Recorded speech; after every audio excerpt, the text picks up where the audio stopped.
This is the Content Strategy Insights Podcast, episode number 207. At the end of the day, customers care very little about the content you have carefully designed and crafted. They just want to get something done. Teasing out the actual tasks and jobs they need to do is the foundation of a truly customer-focused content strategy. Over the past 25 years, Rob Punselie has developed and honed content discovery research methods based on time-tested usability knowledge and the jobs-to-be-done product development framework. Welcome to the Content Strategy Insights Podcast, where accomplished content strategy experts share their wisdom with our friends in the content community. Our mission is to democratize content strategy, to make its principles and practices accessible to everyone. And now, here's your host, Larry Swanson. Hi, everyone. Welcome to episode number 207 of the Content Strategy Insights Podcast. I am really delighted today to welcome to the show Rob Punselie. Rob is a Punselie. I'm sorry, I screwed that up. We were practicing my pronunciation before the show. But Rob is the principal at Content Kings, which is actually, they do more than content. They're a customer experience consultancy based here in the Netherlands. So welcome, Rob. Tell the folks a little bit more about what you're up to these days. Hi, Larry. I'm quite a privilege to be here in such a good company and a long list of experts that I admire. So what we're doing right now is a couple of projects. We've been working on a larger project which is called the FK Pharmacotherapeutic Compass. We've been working on content projects for the Brain Foundation, and right now, we're working together with a business accelerator program, trying to facilitate their software programming and development right now. So that's the kind of thing that we do, and we do a lot of research. Yep. Yeah, and that sounds like a general customer experience usability kind of consultancy, but you still focus on content, and this is a content strategy podcast. So I want to we'll kind of keep the conversation around that. But I think the first thing, I think a lot of my folks will know about jobs to be done, that it's a thing, that it exists. Yeah. Could you provide just a quick overview of your conception of and your take on jobs to be done and how you apply it in your content work? Yeah, well, originally we started off with using the task analysis view of Hackers and Radish in the 90s, and because that's more or less when we started doing our things, and then we came across first Clayton Christensen's view on job to be done. Clayton Christensen has this view of explaining that actually what customers are doing is they have a problem and they're hiring a solution to fix the problem that they're having. And he's written a couple of very good books about that. And then Tony Elwick has this outcome-driven innovation method, which is a methodology where you can actually manage innovation processes by quantifying what he calls underserved jobs in a particular market. And then you can really focus and deliver innovation and innovative products and services. And then, of course, you have Jim Kalbach, who has applied it very much into the UX and UI area. But actually, jobs to be done is a very broad concept, and it has a lot of purposes, and I really believe that it's of use in many situations. Yeah, it's really interesting. Yeah, no, it's just interesting that it's sort of like a Swiss Army knife in that sense, in that it originated as a business innovation tool and then kind of became like a product kind of thing, and or the people's, I think, maybe perception of it kind of evolved that way. And then Jim Kalbach, I think, because Lou Rosenfeld published it, we kind of had this UX feel to it. But I guess the first thing about it, like many of these kinds of practices, it's very based in research, both like how it's done, but also like how you start a project, like that FK project you just mentioned. Like, tell me how do you get started to identify these jobs and tasks that need to be done? Yeah, well, that's very good. Actually, we always work evidence-based. So, we're called Content Kings, but, we're not an agency. We say, okay, you give me 200 grams of content and I will, we'll bake it for you. We do this a 3-step method, so it's analysis, strategy, and then implementation. And in the analogy phase, we always go out in the field and we talk to the stakeholders, customers, and the clients that are relevant to to our client. And what we did in the case of the FK was that we really talked to doctors, GPs, and specialists in the hospital, and we found out that actually those doctors, when they are subscribing medication, they only had 4 jobs that they needed to do actually in that whole process. And when we came back with that kind of outcome of the research, that helped the product owner of this FK to array. Now we have to start the development process, the whole agile software development process. And that really simplified things very much, because actually in the whole team where you have programmers, designers, and editors, you can simply say, okay, now we have 4 jobs, and in this particular sprint, we're focusing on this one job. What can you do from your discipline to support that job? Interesting. And what it also does is it really specifies the scope of a project like that, because you can actually say, okay, either what we're doing supports one of those 4 jobs, or it doesn't, in which case it's out of scope. Just as simple as that. Yeah, is that a common, when you look at any one function like that, because that's a big important thing. And you mentioned before we went on the air that there's literally millions of uses of that product every year. But it really just boils down to these 4 jobs. I'm assuming, is it safe to assume that there are a number of tasks that make up each of those jobs? Yeah, it's actually what's typical for jobs to be done is that these jobs are usually quite recognizable. They're very plain. So the 4 jobs of doctors when they're using this FK website is the first job is checking.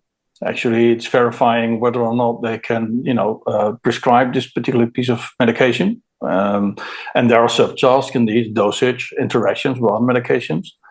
The second job is finding an alternative. So they want to know about a different kind of medication that you want to do. The third one is policy making, because when they're in their whole practice, quite often doctors have a change of heart when it comes to a different kind of medication that they want to try and choose. So they do that not on a weekly basis, but quarterly basis. They review all the medication that they're prescribing. And the fourth one is studying, and that's all. And so either you support one of those 4 jobs, or you don't have anything to bring to the table in the project. It's as simple as that. Interesting. Yeah, and for any one job, I'm thinking of all the job descriptions I've had over the years, and there's always subheadings everything rolls up to. That are along those lines. And now you mentioned that you do a lot of field work to start this, and that I know you have you've kind of developed your own methodology, right? Like how you conduct that research. Yes. What we found out is that again, it's based on Hackers and Reddish, so it's common knowledge. But what we try and do is talk to people about their work. So we asked people, doctors, for instance, okay, when you are visiting patients, what does your regular week look like? We break down the activities in big chunks. And then with each chunk, we also ask people, so, okay, what are the questions that you have when you are, doing these chunks? These, for instance, one of the chunks is visiting patients in the hall on the ward. Okay, then because what are the questions that you have? And then the third part is, what are the sources that you use to find answers to the questions? And only in the fourth bit of the interview, we start talking about the application that is, under review that we're trying to research. So it's a bit beating around the bush. You're not talking about the subject that you're actually most interested in. But the thing is, when you arrive at the fourth part of the interview, and you've done that a couple of times, you know everything you need to know about the whole world of what doctors are doing. And that allows you to really understand, okay, so it's really about these jobs, and this is when they started, this is when it is finished, these are the worries that they have, these are the questions that they have, this is how they solve it.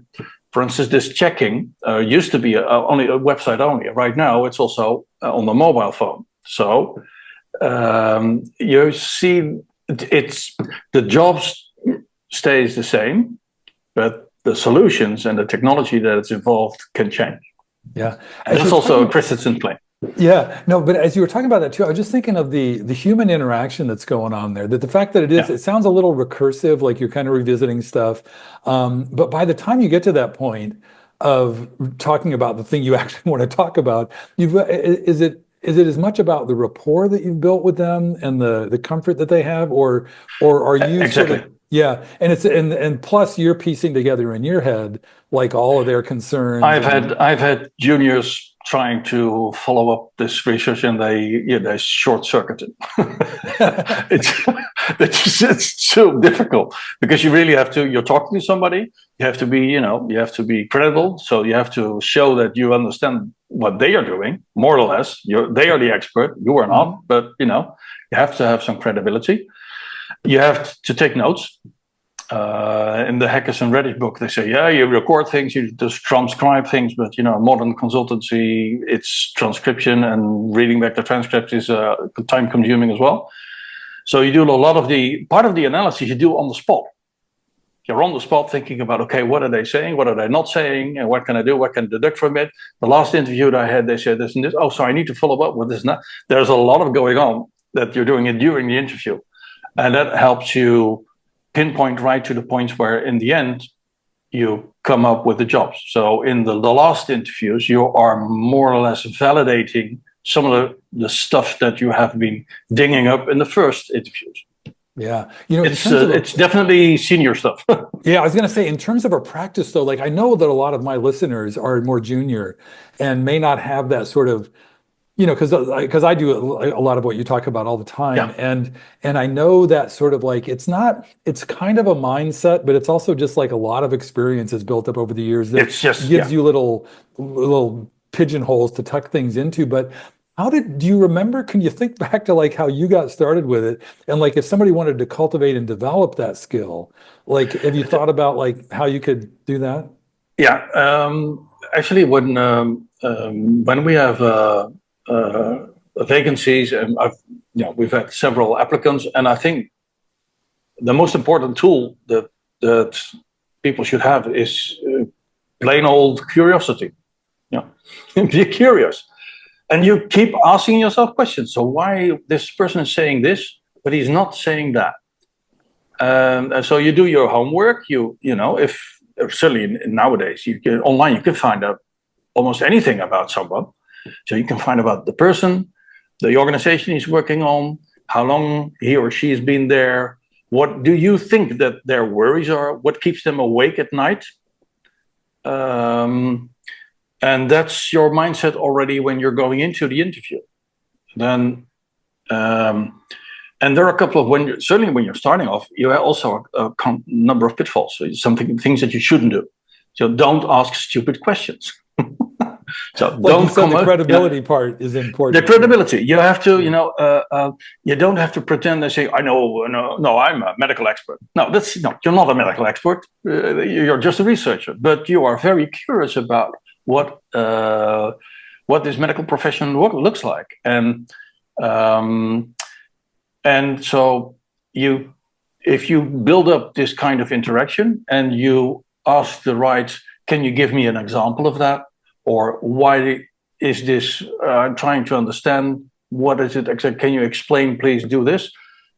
If you do that in the right rhythm, almost, you start getting a real good interview. And then you build up confidence for later on, because that will help you later on to really say, okay, I can do this. I can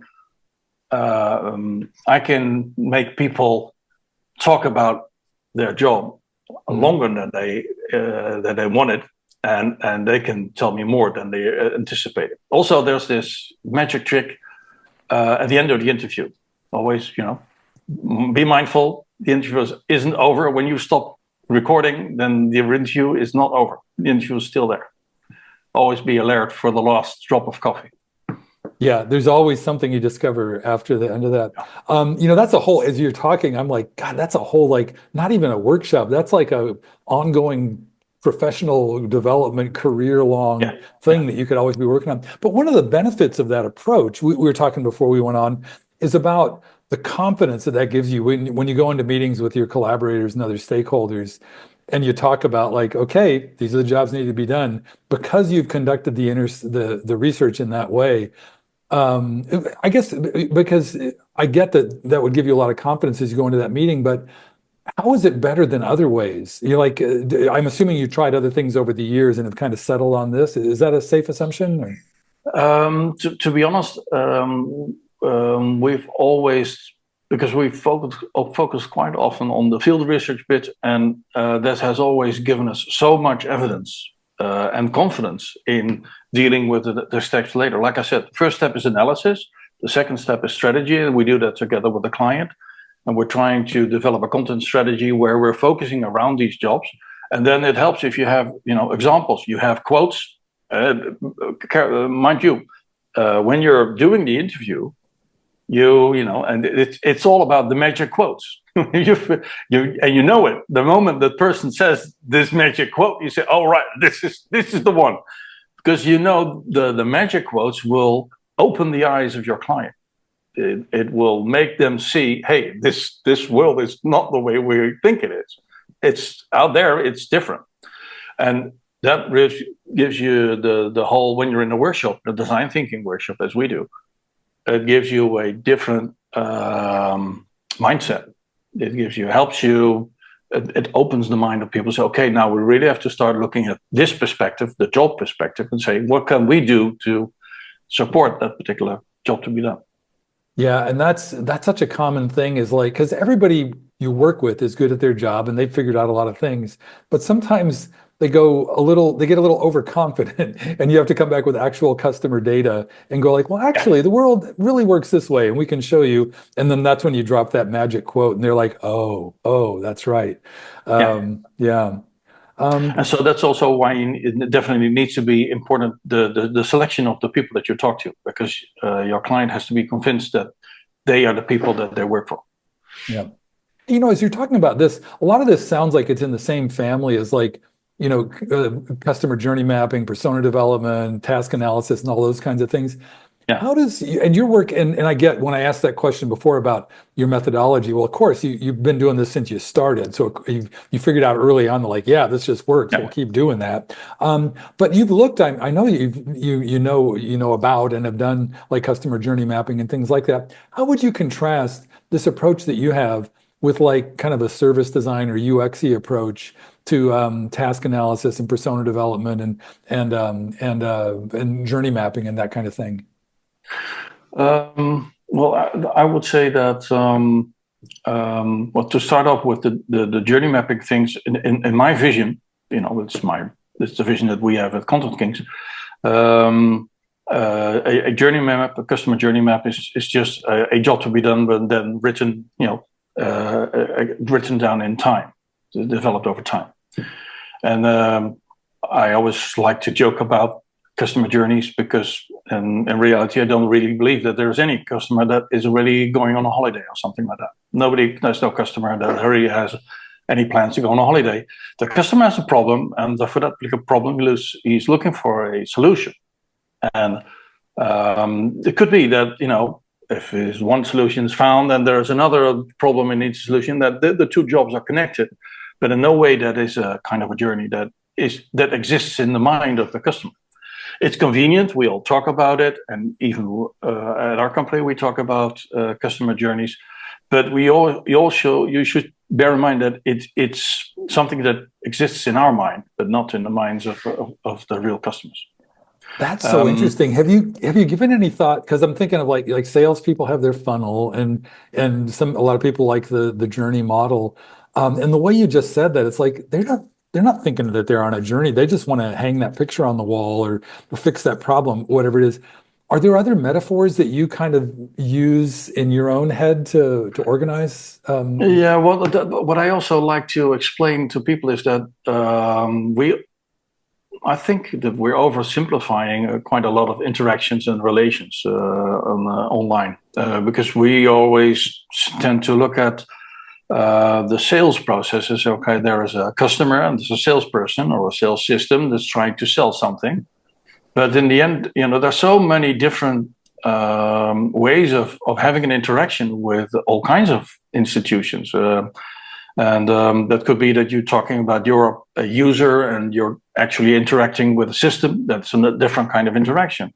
Or the example that we were talking about earlier, that if you're a citizen and you need a permit, and then that means, for instance, a permit for doing something in your garden or chopping a tree, something like that. In the Netherlands, that we really have, you need a permit to chop trees in your garden.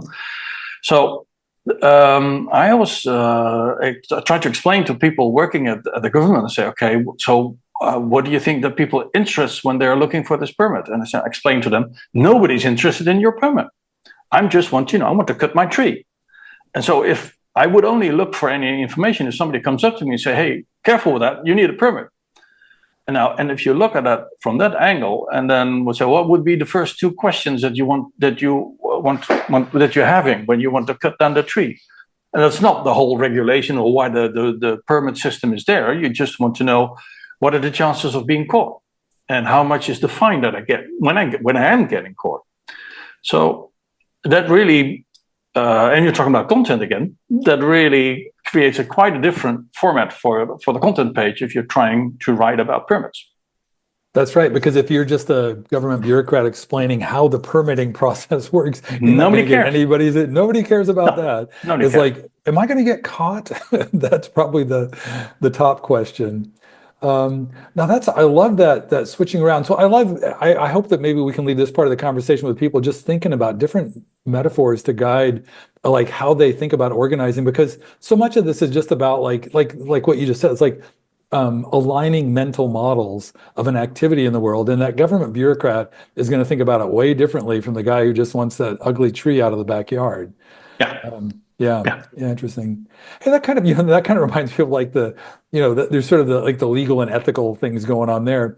One of the things we talked about before we went on the air was like I think the term was this kind of practice as a moral compass, that can guide like the whole design and development process in a more sort of ethical and empathetic way.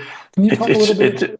It's a big word, of course, a moral compass, but I'd like to differentiate between content marketing, where you just want to sell stuff and tell an interesting story, and quite often the content marketing really is, okay, this is your problem, and this problem, hey, by the way, this problem solves your problem. But I think you should take it a step further and really try to understand the job to be done. So that's the issue that your customer is trying to address, and trying to help the customer to make the best decision possible, which could also mean that they're not buying your product.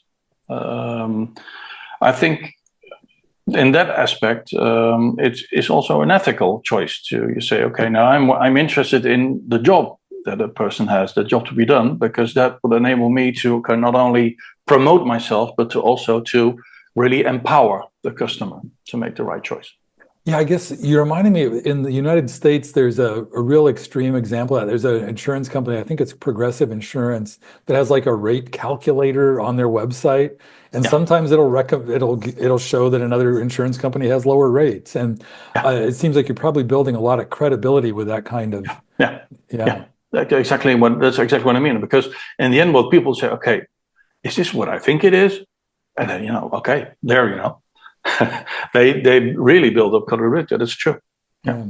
I want to return. You mentioned a minute ago, I love the way you contextualize like the kind of the end user, the citizen government relationship, the user system relationship. But there's another kind of before that. There's a lot of these cross-functional collaboration. We talked about this a little bit earlier, but I'd love to dive back in to like how this work happens, because I'm piecing together like the thing you said about the key piece of research that just highlights that way of thinking about the customers.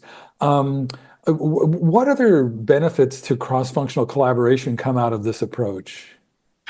Well, what we've seen in our experience is that if you really start out your, for instance, an agile software development process, if you start out by doing research where you come up with these jobs to be done, of customer jobs, whatever you call them, you really have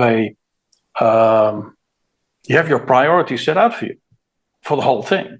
Not only you have the scope of your project, but we've had people, tech leads of development, people say, well, we, user stories. Okay, that's okay. But we just look at the jobs and say, okay, what part of which particular customer job are we working on? And the job really prioritizes all the efforts. And the user stories are just little parts. I like to make the joke that user stories are jobs to be done that's been taken through the grinder. So yeah, but you can't recognize the jobs anymore. So the jobs really help you prioritize, helps people stay connected, and it's also more or less creates a universal language between designers, programmers, content strategists, and other people. And they have to start understanding each other because they're all focusing on the same particular job. I love that. The common language, this is definitely a content thing, crafting and coming up with that common language that helps you talk about the projects in the same way. It also sounds like this is the way you practice this, it's like this notion of content first design or content first product development. Like if you're approaching this as like with a story about a job that needs to be done, and you're coming in with content that helps and language that helps people align around that, this seems like, have you seen like content practice getting more credibility and more respect with this kind of approach? Definitely, and actually up to the point where sometimes because you have a different angle, and you certainly don't approach things. This is the way we've always done this. This is always the way we've always described our product or our services or our permits or whatever. And you start describing it from the other way, the other side of the table, so to say. People come to you and say, okay, now explain. So this gives you a different perspective on everything that we're doing. And you could end up talking to management. And actually the kind of task analysis thing, I'm pretty used to presenting the results of our field studies 2 times. One time to our client, and the second time to the boss of our client. So that's there's anytime you can go up a level, that's a good thing. Let's hope so. Yeah. Obviously, you have to present things differently, shorter, and you have to adapt. But it's worthwhile. Yeah. Yeah. Very cool. Hey Rob, I can't believe it. We're coming up close to time already. But before we wrap up, is there anything you want to revisit from the conversation, or just make sure that we share before we close? Well, I think what I'd like to share is the whole notion that jobs to be done is for content strategists, whatever kind of role they have. It's really a great way to create a common language with other disciplines. It's also a great way to prevent from being, focusing on your specific narrow content path, because it really will help you cross the bridge to user experience, and if you manage it with marketing people as well. I think that in general it helps people prioritize a lot, because there's a lot of energy, in my opinion, wasted on ways of working that are actually not delivering. And you will find that if you invest in knowing the jobs to be done of your customers, you will get a great return on investment. Yeah, that goes right back to, I think it's Tony Elwick's focus on outcomes. That by focusing at that, is that what's going on there? Just by focusing on the outcome, you get these sort of what to do. That's where the prioritization comes in, because that's part of it. Yeah, the other part is that the way that Christensen puts it, the thing is about jobs is that they don't change as much. The example that Christian gives is, people have been transporting objects from A to B for thousands of years. In the Roman age, they used horse and carriage for it. And nowadays, we've got FedEx for it. And in 5 years' time, there's a drone coming on here, and I put it on my balcony and say, give it to the drone, and it's get delivered. It's still the same job.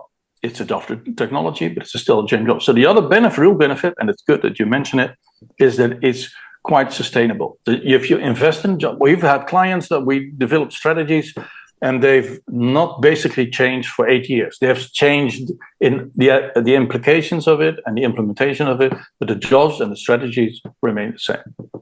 I love that. Well, that's a perfect note to end on, because this is strategy is in the name of this podcast. So thanks. Hey, okay. One very last thing, Rob, if folks want to connect with you or follow you online, what's the best place to find you?